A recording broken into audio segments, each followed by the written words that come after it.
So, this message is a little solemn. I am going to touch on a subject that I think many have been waiting for me to talk about, but I have been reluctant to dip my toe into this particular subject. But I think it's time. I have worked with some incredible people. My second or third job in this whole business, as far back as 1992, um, was with Mr. Bill Cosby in the Cosby Mysteries. There I met Dante Hopper, who would later on become the guy that everybody knows as Mos Def. And most recently, he's had another incarnation, which fails me right now. And that was a time in my life where I really was excited to meet people, to interact with them. Because, coming from a small town in Texas, I was meeting some people who I thought I would never be in the same room with. And I was always humbled and in awe of where my life seemed to be heading at the time. But you work for people, you meet them, you meet your heroes, and then nothing happens.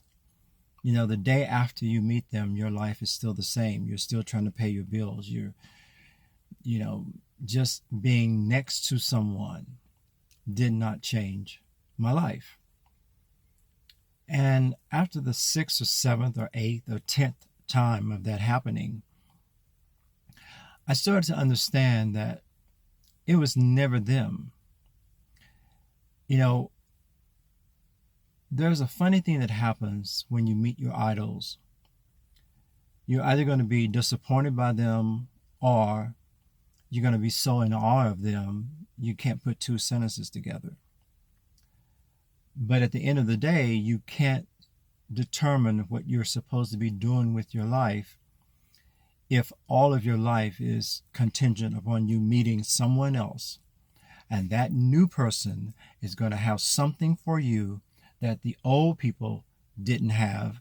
And then my life is going to change. And then I'm going to be better.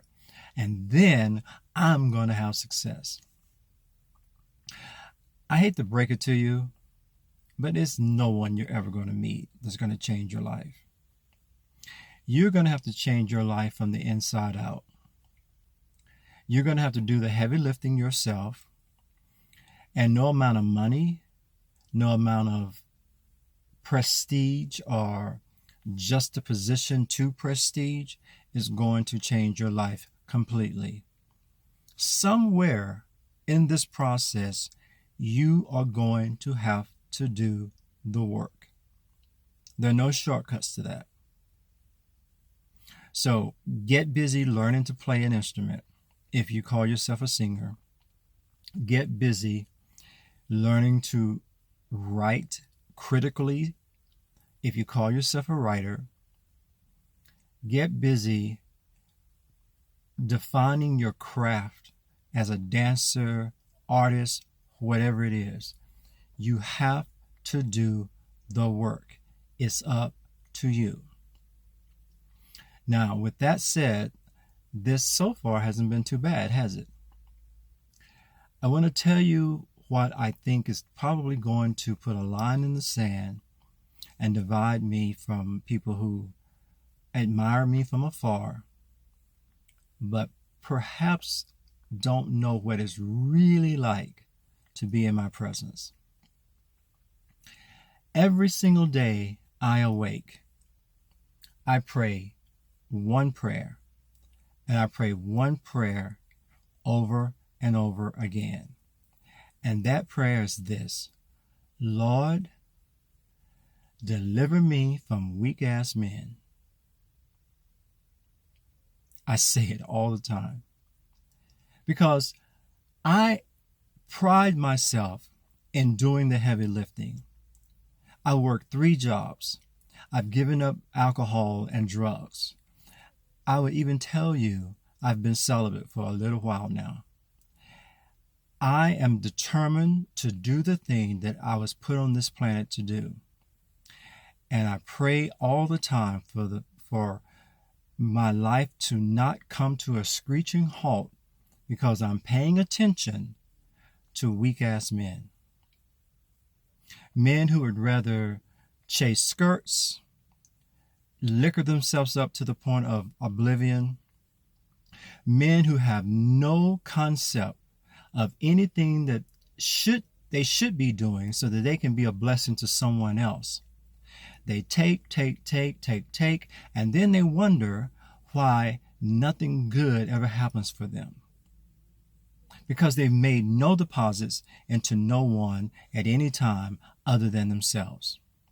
Lord, deliver me from weak-ass men. That's at every level. That's at the amateur level.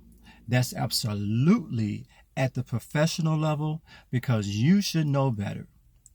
All the films, all the movies, all the things that you've done, and all the money that you've amassed, you should know better. I do not have time to deal with trifling people, and those of my particular genetic background, you know what I was about to say. Trifling. I don't have time for it. I absolutely don't. And I'm tired of you expecting me to have time for it. You see how hard I'm working. You see that I'm saving my money. You see that I'm no joke. And you bring me the most trifling stories and sob stories and pitiful excuses for living that you could possibly bring me, and expect me to do what with that? What? What can I possibly do with that? And this is not me sitting on an ivory tower and saying I'm better than you. This is saying I did the heavy lifting. You don't stay clean and sober for 21 years and not have learned a few things about all the games that people try to play on you to get things out of you that they won't do for themselves. Been there, done that, bought the t-shirt, created a t-shirt shop, sold the t-shirt shop, and I am not about to play that game ever again. Don't ask me to. Lord, deliver me from weak-ass men. Some of you women should be praying this prayer too, because you pick somebody who's cute and you run behind them and you think that somehow just because they are genetically blessed that they also have their stuff together, and they don't. And now what? You've invested so much time and attention that you can't let it go. You're going to make them become what you thought they were, and they never will. I desire to be surrounded by strength. People who know who they are, who know why they are, who know what they're doing with their lives, or who know how to ask the right questions of you so that you can help them figure out what they're doing with their lives. But I am not about to invest my time and my attention anymore into people who are just waking up at 12 noon and trying to start their day, and they can't figure out what they did last night, let alone where they're going tomorrow. Lord, deliver me from weak-ass men. Peace.